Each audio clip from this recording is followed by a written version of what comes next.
Araci Moebius de Carvalho Guimarães Rosa, uma heroína desconhecida. Texto extraído do capítulo 38 do livro História Bizarra da Literatura Brasileira, de Marcel Verrumo. Ao lado de um grande homem, há sempre uma grande mulher, apesar de ser uma dessas frases de efeito populares, faz sentido quando se atenta para a vida de um dos maiores escritores brasileiros, João Guimarães Rosa, autor de obras-primas como Grande Sertão, Veredas e Sagarana. O literato, conhecido pela inventividade com as palavras, viveu as três décadas em que escreveu seus livros ao lado de uma grande mulher, Araci Moebius de Carvalho Guimarães Rosa, alguém que arriscou a vida para salvar judeus das mãos do ditador nazista Adolf Hitler. Corajosa, Araci é hoje um nome quase esquecido em nossa história, mas teve um papel na construção da biografia de Rosa e até de seus textos. Araci era paranaense, criado em São Paulo, e decidiu se mudar para a Alemanha em 1934. Recém-separado do primeiro marido e mãe de Eduardo, um garoto de 5 anos, aproveitou a nacionalidade europeia da família para se mudar para o outro lado do oceano e fugir do preconceito contra mulheres divorciadas. Fluente em alemão, francês, inglês e, é claro, português, não tardou para que conseguisse trabalho no consulado brasileiro em Hamburgo como chefe do setor de vistos. Se por um lado Araci conseguiu se distanciar do patriarcalismo do Brasil dos anos 1930, por outro, teve de conviver com as medidas autoritárias e xenófobas de Adolf Hitler, que subia ao poder na Alemanha naquela época. A brasileira foi testemunha da discriminação contra judeus, homossexuais e deficientes físicos, os quais muitas vezes pagavam com a própria vida por serem diferentes do que os princípios eugênicos pregavam. Em 1938, a história começaria a mudar e Araci, até então uma personagem coadjuvante, observadora da repressão, assumiria o protagonismo na luta contra a discriminação e na batalha para salvar judeus. De acordo com a Enciclopédia Concisa do Holocausto, uma publicação internacional,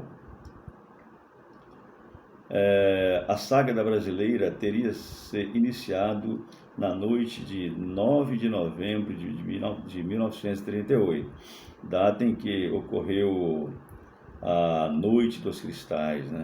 No episódio, nazistas varreram a Alemanha e a Áustria, atacando e botando abaixo sinagogas, moradias e escritórios judaicos. Mais de 90 pessoas morreram nesse episódio. Era o início da fase mais nefasta de repressão contra judeus, o começo do Holocausto. Vendo os judeus serem perseguidos, torturados e mortos, Araci decidiu que precisava fazer algo. Tinha de encontrar um jeito de ajudá-los a escapar da Alemanha e os enviar para um lugar mais seguro, um país como o Brasil, naquele momento. O problema é que, nesse período, o governo brasileiro também tinha um ditador, Getúlio Vargas, que no ano anterior havia publicado a Circular Secreta 1127, uma medida que restringia a entrada de semitas no país. Se o Brasil fosse mesmo o destino escolhido para enviar essas pessoas sãs e salvas, seria preciso driblar a lei. Ela encontraria um cúmplice e um plano no homem que se tornaria seu marido e um grande escritor. João Guimarães Rosa conheceu Iraci em 1938, na Embaixada de Hamburgo, local onde ele começou a trabalhar como cônsul adjunto, enquanto ela era responsável pelos vistos. Então, com 30 anos, Rosa havia concluído os estudos no Itamaraty para seguir carreira diplomática e foi enviado para trabalhar na Alemanha. Conheceram-se em pouco tempo, o que era apenas uma relação de trabalho começou a ganhar uma dimensão diferente e Rosa se tornou Guima, Rosa se tornou Guima e Araci carinhosamente Ara. Estive linda, ele me ama muito, muito, escreveu a brasileira meses depois de se aproximar do literato. Se o amor do diplomata tornou a vida íntima de Araci mais leve, a atmosfera nefasta da Alemanha a aterrorizava cada vez mais. Os dois compartilharam medos e o escritor documentava em cartas e anotações as angústias com as desgraças ao redor. Enquanto isso, Ara teve uma ideia para tentar solucionar uma parte daqueles problemas. Era um plano arriscado que ameaçava a sobrevivência dos dois. Para salvar judeus do Holocausto e tirá-los do país, João Guimarães Rosa começou a falsificar passaportes de cidadãos semitas, alterando dados como endereço e ascendência. Araci, que trabalhava na área de vistos, mas não tinha poder de assinar nada, pegava os passaportes adulterados, juntava-os com toda a documentação necessária para alguém sair do país e levava para o seu chefe assinar.